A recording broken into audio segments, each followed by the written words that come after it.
Sud Radio, les Jeux dans tous leurs états. Maxime Liédo, Clément Arion. Vous êtes sur Sud Radio, les Jeux Olympiques dans tous leurs états avec le camarade Clément Arion, dont la voix vous a guidé tout au long de ces Jeux Olympiques, en direct, dans chaque compétition, dans chaque événement, auprès de chaque sportif. Il nous a fait vibrer, on était en direct avec lui tous les midis. On le retrouve avec le deuxième fil rouge, plus que de cette émission, de cette radio, mesdames, messieurs, c'est Jules Boscherini.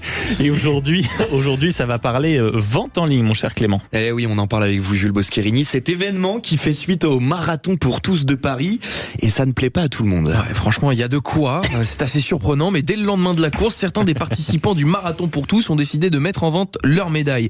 On peut voir ces derniers jours des dizaines d'offres qui circulent sur les différentes plateformes de revente en ligne, et les prix sont eux aussi assez surprenants. Ouais, moi je l'aurais gardé quand même. La médaille, on tourne autour de quel montant, Jules? Alors les prix varient de 100, une centaine d'euros à 400 euros. Le choix ne plaît pas à tout le monde, notamment au site Vinted qui a tout simplement décidé de bloquer les ventes des breloques. Ça veut dire que les ventes marchaient plutôt bien si elles ont été interdites Prenons l'exemple du Huffington Post. Voilà, le média a essayé de revendre une médaille du 10 km pour tous.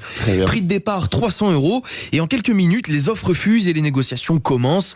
Ils reçoivent même une offre à 180 euros. Mais au bout de 10 minutes, un message de Vinted les informe de la suppression de l'annonce. Je cite, « Nous avons des raisons de penser que vous vendez des équipements ou des instruments interdits, ce qui est contraire aux règles du catalogue. La médaille ne rentre pas dans les articles de dressing vendables et il n'est donc plus possible de passer par ce biais pour en tirer son petit billet. » Et sur les autres sites, on peut tenter ou pas? Alors pour le moment, les médailles des finishers sont encore disponibles sur eBay ou Le Bon Coin, mais si Vinted bloque les offres, les Eco Cup reçus par ceux qui ont terminé les courses sont toujours disponibles. On avoisine en moyenne les 20 euros. Les Eco Cup, c'est ces petits gobelets orange que les finishers ont reçus pour les féliciter. Voilà, ils sont recyclables. Et donc une moyenne de 20 euros. Maintenant, reste à voir si Vinted prendra la décision de bloquer aussi ses ventes. Ouais, on verra ça. Maxime, ça vous dit pas, vous, d'acheter une petite médaille, Alors, plus que de l'acheter, moi, j'aurais beaucoup aimé la vendre, mais visiblement, ce qu'on interdit tout. Ce qui est quand même assez rigolo, c'est quand on voit les prix auxquels sont proposées les médailles, quand on sait que certaines médailles olympiques n'ont coûté ne valent que 3 euros, par exemple. Moi, plus sérieusement, l'action de vendre ce genre d'objet, je n'ai jamais compris. On a l'impression que c'est ceux qui reçoivent, vous savez, le 24 au soir des cadeaux de Noël et qui, le 25 ou 26, s'amusent à revendre au prix le plus. Il y a quand même une justification. Il est expliqué que les gens ont besoin d'argent et c'est ce qui motive la vente. Bien sûr, merci beaucoup, Jules Boscherini. On vous retrouve à d'autres moments dans cette émission. On parlait de vente et d'obtention de gains parfois conséquents avec des prix de vente parfois déraisonnables. On va parler d'argent aussi avec Isabelle Fague-Pierrotin, présidente de l'Autorité nationale des Jeux. Bonjour.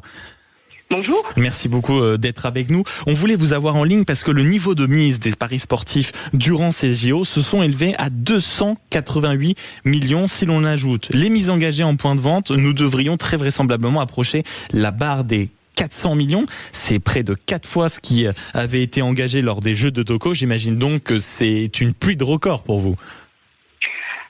C'est effectivement un niveau de pari qui est exceptionnel, mais qui fait écho à ce que votre interlocuteur précédent disait. Il y a eu un engouement, une fête du sport, quelque chose de très émotionnel autour de ces Jeux JO. Et effectivement, on retrouve cette fièvre, on retrouve cet engagement au niveau des paris sportifs. 4 fois le niveau des JO de Tokyo. Colossal. C'est effectivement un record. Tokyo était déjà un record en termes de mise. Et effectivement, les sports les plus pariés sont traditionnellement les sports type le foot ou le tennis. Mais par exemple, des sports qui étaient traditionnellement moins pariés, comme la natation ou le ping-pong, ont pleinement bénéficié de l'effet Léon Marchand ou des frères Lebrun. Et on a un niveau de pari pour ces sports qui est également très important.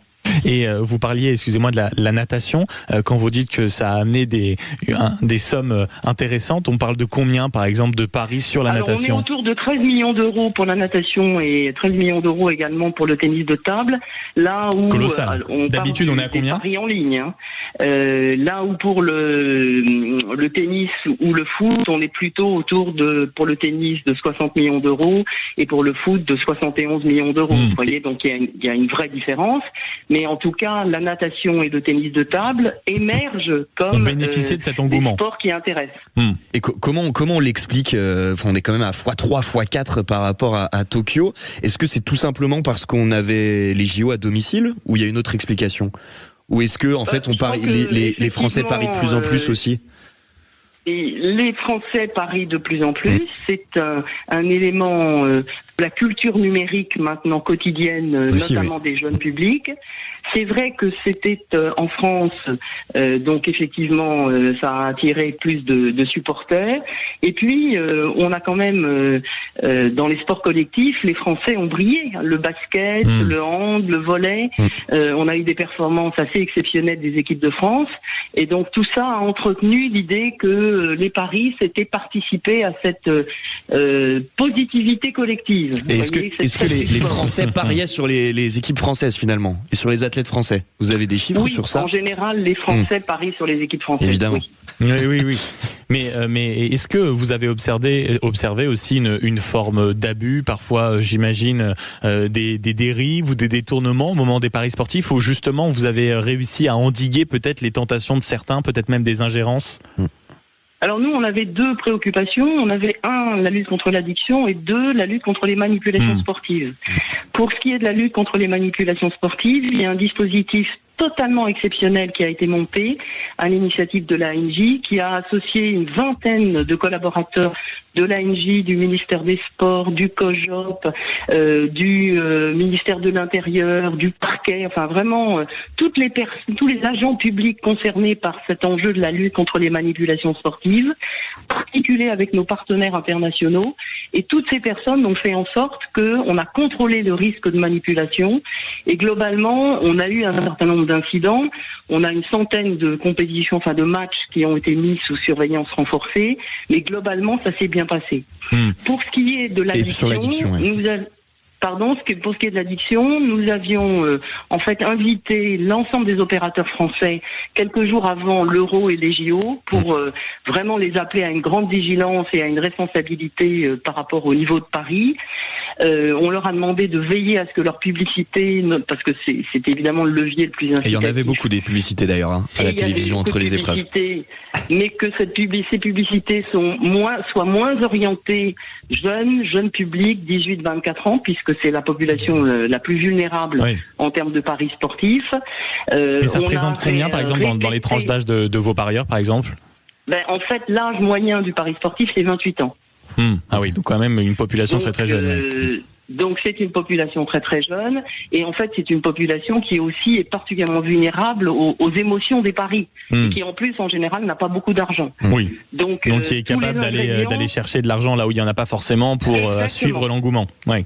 Exactement. Et donc en plus, on a lancé une grande campagne juste avant les JO juste avant l'Euro, pour les sensibiliser. Et cette campagne, vous l'avez peut-être vu, elle était centrée autour des mentions légales. Vous savez, la petite phrase qui est parier peut causer des dérives. En général, les mentions légales ne sont pas véritablement lues par les personnes. En fait, c'est un peu anesthésiant d'une certaine manière. Et on ne se rend pas compte que derrière ces mentions légales, cette phrase, il y a en fait des histoires d'addiction qui sont des vraies histoires de souffrance des personnes. Et donc, en fait, on a développé une campagne qui a donné une importance visuelle, exagérée de ces bandeaux, de ces mentions légales à travers un bandeau jaune. Et l'idée, c'était de raconter les histoires qu'il y a derrière ce slogan un peu général. Et en fait, ça a très bien marché. On a eu beaucoup de sollicitations, d'explications.